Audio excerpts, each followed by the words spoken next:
Hello everyone, നമ്മൾ നേരത്തെ ചെയ്ത് വെച്ച ഫയൽ നമുക്ക് ഓപ്പൺ ചെയ്യാം. ടു പ്രൊഡക്ട്സ് ഡോട്ട് HTML എന്ന ഫയൽ നമ്മൾ ടെക്സ്റ്റ് എഡിറ്ററിൽ ഓപ്പൺ ആക്കിയിട്ടുണ്ട്. ടെക്സ്റ്റ് ബുക്കിലെ ലെറ്റ്സ് അവോയ്ഡ് റെപ്പറ്റീഷൻ എന്ന ഭാഗം നോക്കാം. ഇവിടെ നമുക്ക് നോക്കിയാൽ മനസ്സിലാവും H2 എന്നതിന് ഒരു സ്റ്റൈൽ ആട്രിബ്യൂട്ടിൽ സ്റ്റൈൽ കൊടുത്തിട്ടുണ്ട്. ഡിവ് എന്നതിന് സ്റ്റൈൽസ് കൊടുത്തിട്ടുണ്ട്. ഡിവ് എന്ന സ്റ്റൈല് സെയിം ഇവിടെ വീണ്ടും റിപ്പീറ്റ് ചെയ്തിട്ടുണ്ട്. അതുപോലെ H3 സ്റ്റൈല് റിപ്പീറ്റ് ചെയ്തിട്ടുണ്ട്. പാരഗ്രാഫിലുള്ള സ്റ്റൈൽസ് കംപ്ലീറ്റ് വീണ്ടും റിപ്പീറ്റ് ചെയ്തിട്ടുണ്ട് അല്ലേ. അപ്പൊ ഇതിന് പകരം ഇത് ആ രണ്ട് പ്രോഡക്ട്സിന്റെ വെബ് പേജാണ് നമ്മൾ ചെയ്തിട്ടുള്ളത്. ഇതിൽ ഒരുപാട് പ്രോഡക്ട്സ് നമുക്ക് ചെയ്യാവുന്നതാണ്. അങ്ങനെ ഒരുപാട് പ്രോഡക്ട്സ് ഉള്ള സമയത്ത് ഇത്രയും റെപ്പറ്റീഷൻ ഓഫ് കോഡ്സ് വളരെ ബോറിംഗ് ആണ് ആൻഡ് ടൈം വേസ്റ്റ് ആണ്. നമ്മൾ വീണ്ടും വീണ്ടും ചെയ്ത് ടൈം വേസ്റ്റ് ആണ്. അപ്പോൾ ഈ റിപ്പീറ്റേഷൻ ഒഴിവാക്കുന്നതിന് വേണ്ടിയിട്ട് നമുക്ക് ഒരു ടെക്നിക്ക് നമ്മുടെ HTML ഉണ്ട്. അതിനെയാണ് ഇന്റേണൽ CSS എന്ന് പറയാം. ഇവിടെ നമ്മൾ സ്റ്റൈൽ എന്ന ടാഗാണ് സ്റ്റൈൽ എന്ന ആട്രിബ്യൂട്ടിനകത്താണ് നമ്മൾ സ്റ്റൈൽസ് കൊടുത്തിട്ടുള്ളത്. അതിനെ ഒരു സ്റ്റൈൽ ടാഗിനകത്തേക്ക് മാറ്റി നമ്മൾ എന്ത് ചെയ്യണം, അതിൽ ഒരു കംപ്ലീറ്റ് ഒരു ടാഗിൻ്റെ എല്ലാ സ്റ്റൈൽസും കംപ്ലീറ്റ് ഒരുമിച്ച് വരുന്ന രൂപത്തിലേക്ക് ഇതിനെ മാറ്റേണ്ടതുണ്ട്. ആ മാറ്റം എങ്ങനെയാണ് എന്ന് നോക്കാം.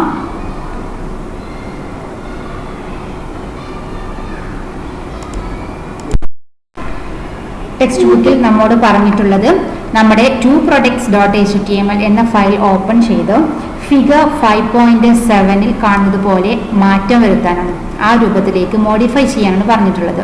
അതിനുവേണ്ടി നമുക്ക് HTML ഹെഡ്, ബോഡി ടാഗുകൾ എല്ലാം ഉൾപ്പെടുത്തേണ്ടതുണ്ട്. ഫസ്റ്റ് H2 ടാഗിൻ്റെ മുൻ പോയിട്ട് നമ്മൾ കഴ്സർ വെക്കുന്നു. ജസ്റ്റ് എൻ്റർ അടിച്ചിട്ട് നമുക്ക് അവിടെ HTML ടാഗ് ഉൾപ്പെടുത്താം. HTML ടാഗിൻ്റെ ക്ലോസിംഗ് ടാഗ് ഏറ്റവും അവസാനത്തെ ലൈനിലായിട്ട് നമുക്ക് കൊടുക്കാം /HTML. അതുപോലെ HTML ടാഗ് കഴിഞ്ഞാലുടൻ നമുക്ക് ഹെഡ് ടാഗ് കൊടുക്കേണ്ടതുണ്ട്. ഹെഡ്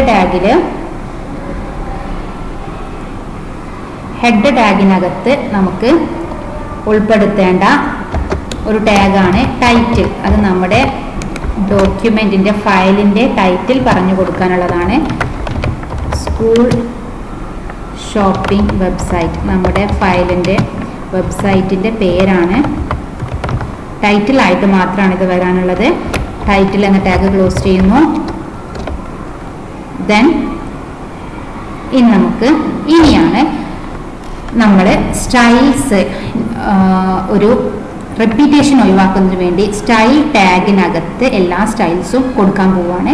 സ്റ്റൈൽ ടാഗ് നിർബന്ധമായിട്ടും ഹെഡ് ടാഗിൻ്റെ ഉള്ളിലാണ് കൊടുക്കേണ്ടത്. അക്കാര്യം പ്രത്യേകം ശ്രദ്ധിക്കണം. ഇവിടെ സ്റ്റൈൽ എന്നത് ടാഗാണ്. ഇൻലൈൻ CSSൽ സ്റ്റൈൽ എന്നത് ആട്രിബ്യൂട്ട് ആയിരുന്നു. ഇവിടെ നമ്മുടെ സ്റ്റൈൽ ടാഗായിട്ട് തന്നെയാണ് കൊടുക്കേണ്ടത്. ഇനി നമുക്ക് സ്റ്റൈൽ ടാഗിൻ്റെ ക്ലോസിംഗ് ടാഗും അതുപോലെ ഹെഡ് ടാഗും ക്ലോസ് ചെയ്യേണ്ടതുണ്ട്. ഹെഡ് ടാഗിൻ്റെ ക്ലോസിംഗ് ടാഗും കൊടുത്തതിന് ശേഷം ഇനി നമ്മുടെ സ്റ്റൈൽസ് എല്ലാം കൊടുക്കേണ്ടത് ഈ സ്റ്റൈൽ ടാഗിനകത്താണ്. അതിനുവേണ്ടി ഇനി നമുക്ക് എല്ലാ ഹെഡിങ്സിനും അല്ലെങ്കിൽ എല്ലാ ടാഗുകളുടെയും പേര് കൊടുത്തിട്ട് അതിൻ്റെ സ്റ്റൈൽസ് നമ്മൾ ലിസ്റ്റ് ചെയ്ത് കൊടുക്കുകയാണ് ചെയ്യുന്നത്. ഇവിടെ സ്റ്റൈൽ ടാഗ് കൊടുത്തു. അതിനുശേഷം ഇവിടെ നമുക്ക് കൊടുക്കേണ്ടതായിട്ടുള്ള ടാഗുകൾ, അതിന് മുൻപ് നമുക്കൊരു H1 എന്നൊരു ടാഗ് കൂടി ഇതിൽ ആഡ് ചെയ്തിട്ടുണ്ട്. ഇനി നമുക്ക് ഹെഡിനെയും ബോഡിയെയും കണ്ടന്റുകൾ എന്തെല്ലാം വരണോ അതെല്ലാം നമ്മൾ ബോഡി ടാഗിനകത്താണ് കൊടുക്കുന്നത്. അപ്പോൾ ഈ കൊടുത്ത എല്ലാ കണ്ടന്റും നമുക്ക് ബോഡി ടാഗിനകത്ത് വരേണ്ടതാണ്. എന്നിട്ട് ലാസ്റ്റ് HTML ടാഗ് ക്ലോസ് ചെയ്യുന്നതിന് മുൻപായിട്ടാണ് നമ്മൾ ബോഡി ടാഗ് ക്ലോസ് ചെയ്യേണ്ടത്. അതായത് എന്തെല്ലാം കണ്ടന്റ്സ് നമുക്കിതിൽ വരേണ്ടതുണ്ടോ ആ കണ്ടന്റ്സ് എല്ലാം ബോഡി ടാഗിനകത്താക്കിയിട്ട് പറഞ്ഞു കൊടുക്കാം. ഇനി ഇവിടെ ഈ ബോഡി ടാഗിൽ ഫസ്റ്റ് നമുക്ക് ഒരു ഹെഡിങ് കൂടെ കൊടുക്കേണ്ടതുണ്ട്. H1 എന്ന ഹെഡിങ് ടാഗിൽ നമുക്ക് സ്കൂൾ ഷോപ്പിംഗ് എന്നവർ കൊടുക്കാൻ വേണ്ടി പറഞ്ഞിട്ടുണ്ട്. സ്റ്റുഡൻറ് ക്രിയേറ്റഡ് ക്രാഫ്റ്റ്സ്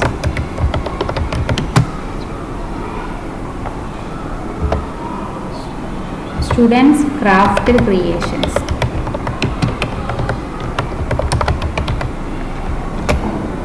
ആ ടാഗ് ക്ലോസ് ചെയ്യാം. H1 ടാഗ് ക്ലോസ് ചെയ്തു. ഇനി H2 ഒരു H2 ടാഗും കൂടെ ഉൾക്കൊള്ളിക്കാൻ പറഞ്ഞിട്ടുണ്ട്. H2 ടാഗിൽ welcome to our school shop എന്നും കൊടുക്കാം.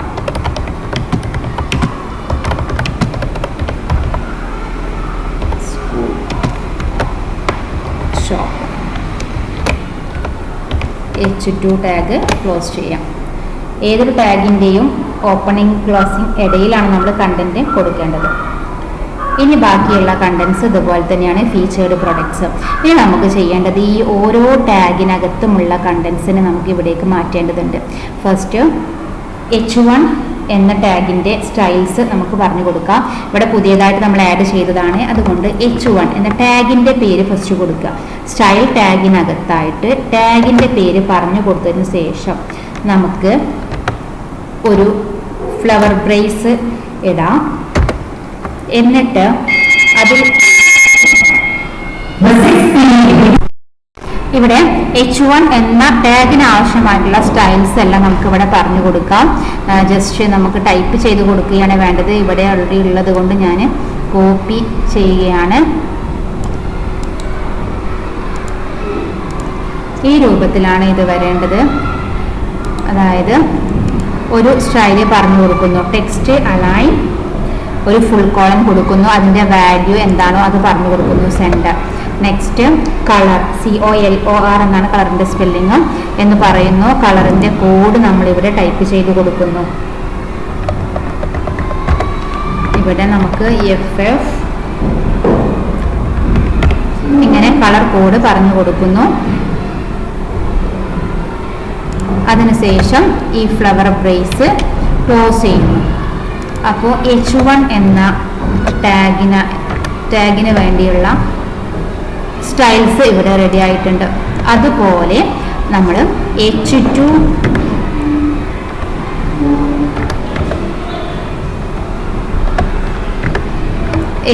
ടാഗിൻ്റെ സ്റ്റൈൽസ് പറഞ്ഞു കൊടുക്കാം.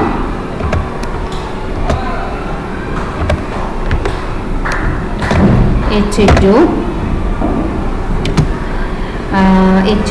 ഇതാ ഇവിടെ ഇതിൽ നമുക്ക് കളർ ഈക്വൽ ടു അത് കൊടുത്തു കഴിഞ്ഞാൽ പിന്നെ ഇവിടെ നമുക്കതിൻ്റെ ആവശ്യമില്ല.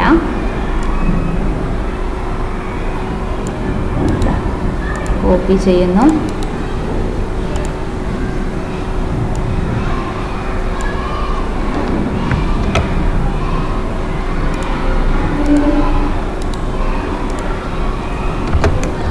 ഇവിടെ തൽക്കാലം H2ന് നമുക്ക് കളർ മാത്രമേ പറഞ്ഞിട്ടുള്ളൂ. അതുകൊണ്ട് നമ്മൾ അങ്ങനെ കൊടുത്തു. ഇനി H3 ടാഗിൻ്റെത് പറയാം. H3 ടാഗിന്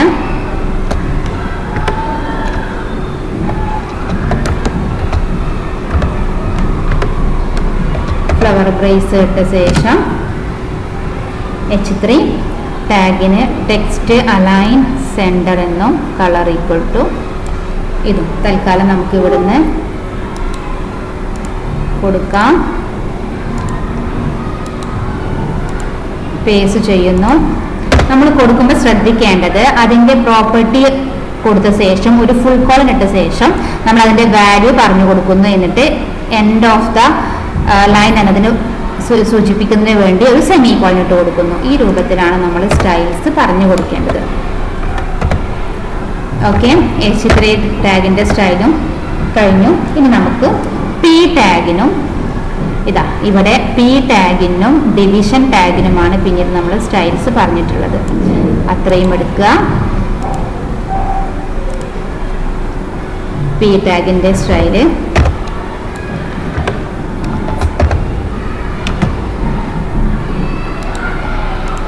ഇവിടെ ഇതിൻ്റെ ആവശ്യമില്ല. ടെക്സ്റ്റ് അലൈൻ സെൻറ്റർ, അതുപോലെ ബാക്ക്ഗ്രൗണ്ട് കളർ കൊടുത്തിട്ടുണ്ട്. Then colour, font, weight, bold, അതായത് ബോൾഡ് ആണോ ഇറ്റാലിക്സ് ആണോ അണ്ടർലൈൻ വേണോ എന്നുള്ളത് പറഞ്ഞു കൊടുത്തതാണ്. ഈ രൂപത്തിൽ പി എന്ന ടാഗിൻ്റെ അലൈൻമെൻറ്റ് സ്റ്റൈൽസ് നമ്മൾ പറഞ്ഞു കൊടുക്കാം. ഇനി നമുക്കുള്ളത് ഡിവ് ടാഗാണ്. ഡിവ് എന്ന ടാഗിൻ്റെ സ്റ്റൈൽസ് പറഞ്ഞു കൊടുക്കാം.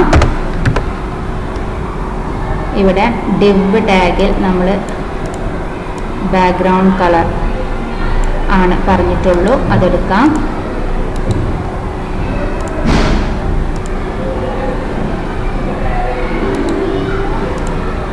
ബാക്ക്ഗ്രൗണ്ട് കളർ അത്രയേ ഉള്ളൂ. ഡിവ് ടാഗിൻ്റെ ബാക്ക്ഗ്രൗണ്ട് കളർ.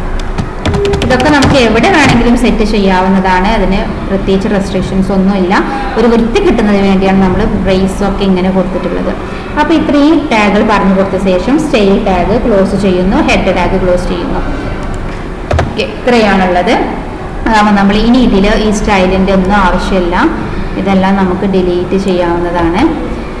ടാഗിൻ്റെ പേര് മാത്രം മതിയാവും. കാരണം ഈ സ്റ്റൈൽസ് എല്ലാം നമ്മൾ ഒരു തവണ പറഞ്ഞു കൊടുത്താൽ എവിടേക്ക് ആ ടാഗ് വരുന്നോ ആ ഭാഗങ്ങളിലെല്ലാം നമുക്ക് ആ സ്റ്റൈൽ എഫക്റ്റ് കിട്ടുന്നതാണ്.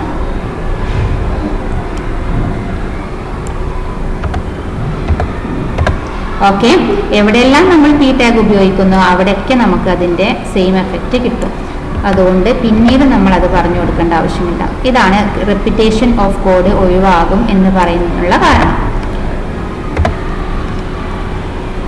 ഇവിടെ ഒന്നും പിന്നെ നമ്മളത് കൊടുക്കേണ്ട ആവശ്യം ഇല്ല.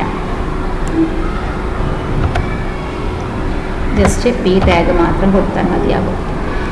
ഈ രൂപത്തിലാണ് നമ്മളോട് ഇത് മാറ്റം വരുത്താൻ പറഞ്ഞിട്ടുള്ളത്.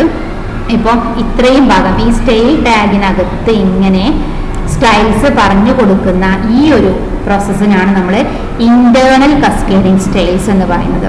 ഇന്റേണൽ കസ്കേഡിംഗ് സ്റ്റൈൽസ്, അതായത് ഹെഡ് ടാഗിനകത്ത് സ്റ്റൈൽ എന്ന ടാഗ് ഉപയോഗിച്ചുകൊണ്ട് നമ്മൾ സ്റ്റൈൽസ് സെപ്പറേറ്റ് എഴുതി കൊടുക്കുന്ന ഒരു പ്രോസസ്സിനെയാണ് ഇന്റേണൽ കസ്കാഡിംഗ് സ്റ്റൈൽസ് എന്ന് പറയുന്നത്. അതിനുവേണ്ടി നമ്മൾ ഉപയോഗിക്കുന്ന ടാഗാണ് style tag. Okay, thank U.